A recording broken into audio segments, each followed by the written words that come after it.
unregulated side, I've been using on the prop side, I chose on the regulated side, I'm still using.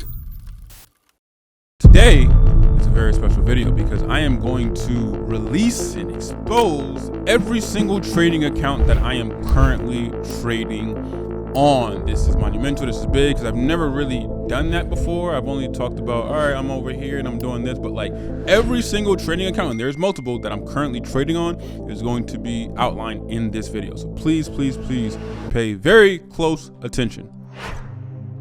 So I like to be spread out and have a variety, have a little bit of differences between certain things. And I like to categorize it into 3 categories, right? I like to categorize it as, you know, unregulated, regulated, and prop related, right? And we've talked about this in my Watch Before You Choose a Forex Broker Part 2 in that specific video on why prop firms are good, on why regulated brokers are good, and why unregulated brokers are good, but why some prop firms can be bad, why some regulated brokers can be bad, believe it or not, and why some unregulated brokers can be bad. And we'll kind of go over it as well within this video. But we'll start from the unregulated to regulated to prop firms. So on the unregulated side, I've been using 24K markets, and believe it or not, it's the, I'm not gonna say official, but it's I guess the broker that a lot of us are using in 365. And the reason that I use them is because before I started, you know, trading with them in terms of making it public and 365 related, like I did like a little small account to see how, you know, it would be, and I was surprised. Everything was great. Like the spreads were really, really good. The trading conditions were good. I felt happy trading it. It was on Trade Locker, so I had nothing to worry about when it came to, you know, MT4, MT5. I had a broker that I could have super high leverage, which in some cases is good, some cases is bad. But for the traders who have a small account, the higher leverage can be good. It can be bad because you may, you know, have bigger losses because you don't know how to control your discipline. But the you can also have larger gains too. And when you're trying to grow and compound a small account, just like we're doing in 365, having that leverage helps, because you can go from a, you know, $2,000 account to an $8,000 account, like just like that, right? So when I realized that, and I actually liked the conditions, and when I tried to withdraw just a simple amount of money, and I got my withdrawal real fast, I was like, oh no, I can use this, I can rock with this, right? And over the past 4 years, believe it or not, I've gotten a lot, and I mean a lot. I'm gonna have the emails, you know, screenshotted here and posted up here as B-roll. A lot of brokers to reach out to me and ask me to promote their broker, promote their platform, X, Y, and Z. And then when I would sign up and, you know, just try a little test account, because I think that's what a lot of these brokers got the game messed up. They think just because I'm Swaggy C and I'm big and I got, you know, at the time, let's say 100,000 subscribers on YouTube, or 200,000, or 300, now I'm at 500,000, right? They think that I'm just gonna be like, all right, you're paying me a good amount of money to show on my platform, but can I trust it? Can my audience trust it? I'm not gonna promote a broker that my audience can't trust. So what they think is I'm just gonna take the broker and just like, hey guys, this is the broker I'm using, and then okay, boom, and then like as an affiliate, they give me a good amount of money, but that's it. But I never tried it. They forget that I would actually try these brokers with like a little test account at X, Y, and Z, or a live account, but only put $100, $200, $300 in, $400 in, even $500 in. And I just wouldn't like it as much, right? I didn't really like the support if I had an issue and had to wait 2 days for a response, or didn't really like some of the spreads or some of the slippage. I just didn't like a lot of it. So I just like, you know what? This is why in my whole 4 years, you guys can't find a single time where I promoted a broker. Not one time. Find one. You can't, right? This is the first time where I feel like, all right, I can actually be an affiliate in a sense, and show love to my community by saying, all right guys, we are trading on regulated brokers and prop firms and unregulated brokers, and this is the circle that we're in, right? And it took a lot for me to kind of go that route, because I only did regulated.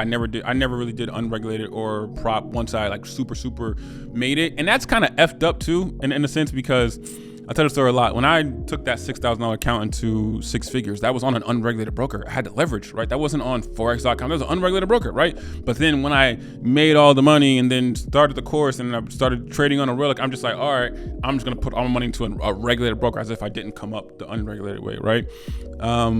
So this is going back into this, right? You know, this is something I can be an affiliate behind, and actually, because I actually tried it on my own before I put it to my community, and my community loves it as well. They've been having fun. They've been withdrawing. They've been they've been showing the screenshots in 365. I got my withdrawal X, Y, Z. All right, so cool, great, cool. So that's the good part about, you know, unregulated brokers, that you have the leverage, and all unregulated brokers aren't just out to get you, right? They literally just want to pay like the fees of like the U.S. be charging $30 to $40 million just to have a broker in the U.S. Like all of that for what, right?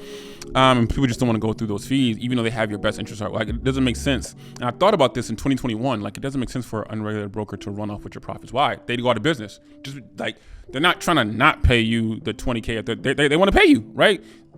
There's like 5 bad actors out of unregulated brokers out of like 100, right? Or 50 out of 1,000, right? Like it's that type of ratio where they want to stay in business for 10 years, right? So they want to pay you out, right?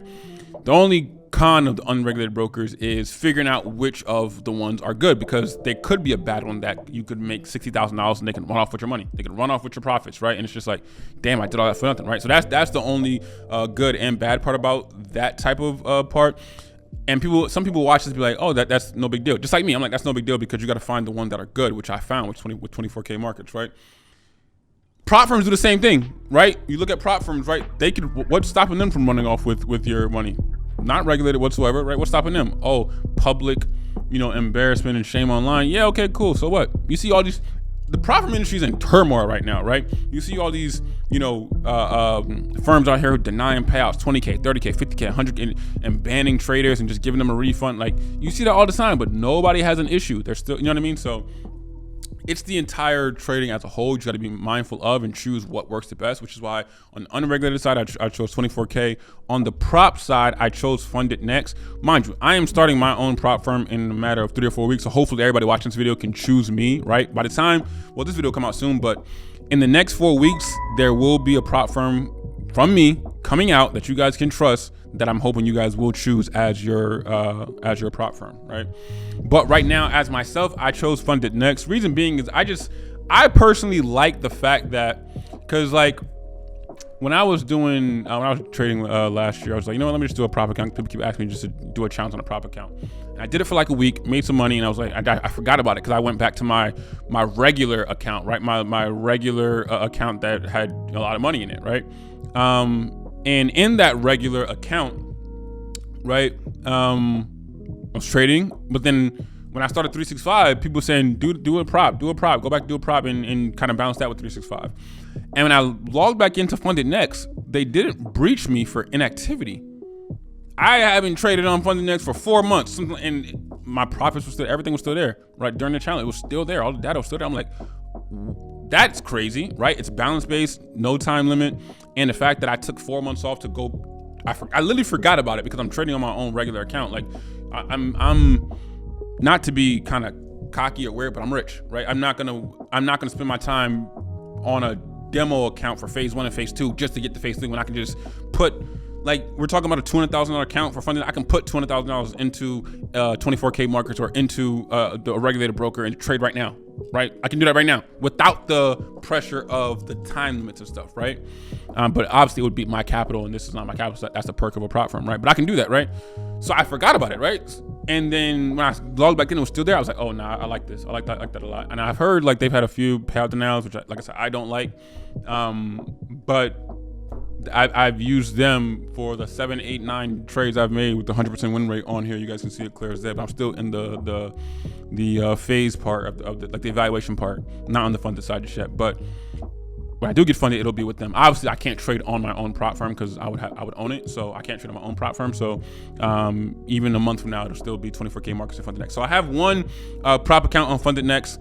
I have 2 accounts on 24K markets. The 2 on 24K is one big one and one small one. The small one we're trading actively in 365. The big one is a bigger account that I'm hesitant on showing 365. I just want to link like a MyFX book or a TradeZella and just do it by myself for the entire year. Because what I'm realizing with 365 is it is getting very, very stressful. You know, when you trade and you're profitable, everything's all good. But when you trade and you lose, everybody hates you and it's the worst thing ever.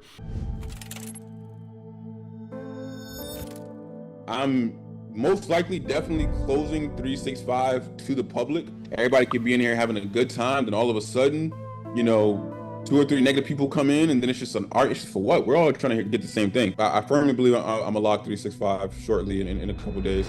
When you don't trade because you're trying to like not have a losing streak or trying to get your mind right, all of a sudden it's terrible, and people, you know, and people feel like they're wasting their membership, all this other stuff, and it's just like people don't understand the psychology of trading, the ups and downs, the ebbs and flows of actual trading, right? There's gonna be weeks and months where it's the best in the world. There's gonna be weeks and months where you're just losing, and there's gonna be weeks and months where you don't even touch a chart because you're just trying to, you know, recenter yourself and recenter yourself from a personal level, and then, you know, get back to the charts, right? And people don't understand that that's the psychology of real life trading. That's what a real life trader does. That's what a professional trader actually does and goes through, right? You try to eliminate the stress, right? 20, 30, 40 years ago, they had stress, so they had to do it every single day and all. We're not in that time anymore, right? I say this all the time, where we live in a whole new day and age now, where things that weren't accepted back in the day are accepted now, you know, and people like us as traders, we're allowed to take time to recenter ourselves so we can be back on the charts and kill, right? But back to what I'm saying, that large account that I have, you know, which is a very, very large account. The average person can't afford the type of account or put that into a broker, right? The large account that I do have on 24K markets, I would rather just do that by myself, right? And just show you guys glimpses of it, but link like a public, you know, a tracker, public journal, so you guys can see the growth. Because if I do that in 365 and I have a win, but I have a loss, have a win, have a loss, and it's just like, oh, yeah, you know, I just not worth it, right? I'd rather just do the small account and the big account and keep to myself. But I have 2 accounts in 24K markets, right? Big account and small account. I have 1 account on Funded Next. I will say, I'm not like jealous or anything like that, but I will say that I'll see like, you know, Jade Cap FX or a guy named Andrew. Shout out to Andrew NFX. He had tweeted, both of them tweeted actually about, you know, getting funded across multiple firms. Mind you, when I came up in this industry, I just traded on a broker, right? I didn't, prop firms weren't really a thing back in, you know, 2016, 2015, 2014, 2017. Like I came into this industry in 2014. 2014, it's a decade I've been in this industry, right? Prop firms weren't really a thing back then, but now they're everywhere now, right? But I don't have as much experience trading under a prop firm as I do trading on a broker, right? Which is why I'm so much more confident on the brokers, like I've done it before, right? With a prop firm, when I go on Twitter and I see, you know, the Jade Caps or the Andrews of the world, and they're like, yo, I'm 1.2 million in funded right now, 1.4 million in funded, or 800K in funded. I'm just like, damn. That sucks for me, because I'm over here putting $500,000 into a broker with my own money, and they over here going through the phases and the cycle. But I do believe that it's probably a trade copier, right? That they have that is across all the firms, and they get funded. I could be wrong. I don't know if they're trading all of them separately. I don't know, but it's probably a trade copier. Either here or there, that is a feat. And that is an accomplishment, and that's something that I may end up doing, right? I may end up, you know, running my prop firm, running 365, trading on my own with the unregulated broker, trading on my own with the regulated broker. But it would be super, super dope if on the funded side, I was, you know, I had 3 different firms or 4 different firms that average to, you know, $1 million, right? Or 800K or 600K. That'd be super dope. So I don't know which others I can recommend yet. I probably would just do Funded Next and FTMO. You know, with everything going on with TFT and everything else, I can't. First of all, I never really trusted TFT in the first place. That's another conversation for another day.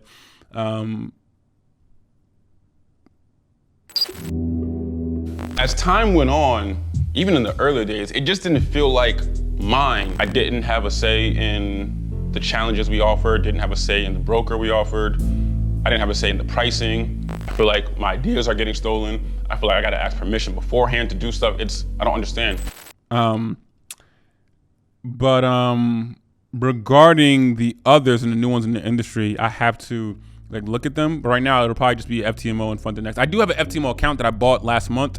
It's a 100K account that I do still have. but I haven't taken a single trade on it, so I didn't really count it as the accounts I do have. Like on the 24K markets accounts on both of them, small and large, I've traded on them, so I can count them. I've actually placed a trade. From the next, I've placed several trades, so I can count that. I never traded on the FTMO account just yet, but if you want to count that, you can count that, right? Then you can say, all right, I have this much on 24K markets out of my own personal money. I got this much with FundedNext and FTMO in terms of how much money I spent versus how much money I'm trying to get funded by. I guess I'm trying to get funded 300K with FundedNext and FTMO, but I've only spent a certain amount of money with that. And then on the regulated side, I'm still using Forex.com. Still have not deviated. Still have not went to Oanda yet or anything like that. I know Oanda just launched their prop firm, I believe, but I haven't went to Oanda just yet. I'm still on Forex.com. Still have my account on Forex.com. That is the only regulated broker that I do use.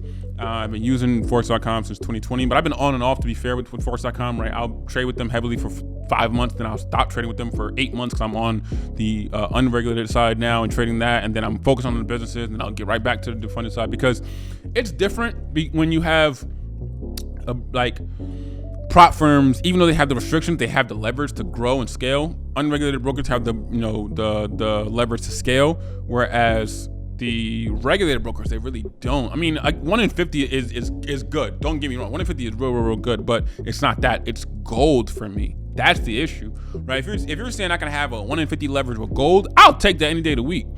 But when you start saying that I can't trade gold anymore on Forex.com, or when I could trade gold, it was 1 in 1, so it was unleveraged, right? But I couldn't. That's the issue, because a lot of my trades are gold related, right? You have the GAs and the GUs in there, of course, but most of my trades are gold, which is one of the main reasons I went to 24K markets in the first place, right? Is tout the right word, right? It touts itself as like, a gold standard broker, and they specialize in gold and gold trading. And a lot of people who trade on that, trade gold specifically, right? So I was like, all right, I'll rock with that. I'll try it out. I liked it. Okay, cool. I can put my audience onto that, right? But with Forex.com, I can only use that for currencies, and we're coming to a day and age where it's like, why am I going to trade currencies on that account when I can just trade it on with a higher leverage, right? But I do understand the whole regulated side, so it's good to diverse, right? So I diversified myself. It's good to diversify, right? I diversified myself with the unregulated, with the regulated, with the prop, and who knows, right? Unregulated brokers try to get regulated. I've seen unregulated brokers in the past get regulated. Regulated brokers get unregulated, right? I've seen regulated brokers in the past get exiled by the U.S. and banned and had to become unregulated, right? I've seen it all. I've been in this industry for a decade. I've seen it all. I've seen prop firms be at the king of the hill and then come crashing down, right? I've seen it all, right? And I've seen prop firms who come from nothing be at the king of the hill, right? So it's like, there's always ways to look at things, but out of all the accounts I have, these are all the accounts that I'm currently trading on. Now, there is like a mega account that I do have that is $250,000 of my own money, but I'm not gonna talk about that too much because that's unrealistic for most people out there to actually trade. But it is good to, like I said, trade with a good amount of money. But for me, all the brokers that I told you guys are accessible, right? Forex.com, accessible. The money I have in there, accessible.